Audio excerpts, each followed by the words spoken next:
Hi guys, ఈరోజు మా అమ్మ బ్రెడ్తో ఏదో చేస్తాను చూద్దాం రండి. చూస్తుంటేనే నోరు ఊరిపోతుంది. కాసేపు ఆగిన తర్వాత మనం తిని టేస్ట్ చేసి చెప్దాము ఎలా ఉందో.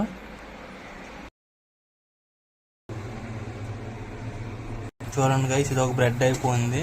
ఇక ఇదొకటి ఇప్పుడు తిని టేస్ట్ చేస్తాను. చూడండి ఎలాగుందో చెప్తాను. అంటే రెండు బ్రెడ్స్ అయిపోయి ఇప్పుడు టేస్ట్ చేస్తాను. రెండు తినేసి ఎలా ఉన్నాయో చెప్తాను. చూడండి గైస్, తింటున్నాను, ఎలాగుందో టేస్ట్ చేసి చెప్తాను. నచ్చింది,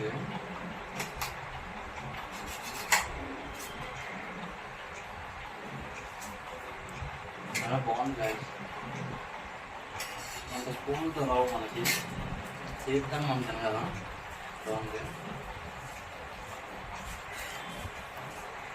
చాలా బాగుంది గైస్. బాగుందో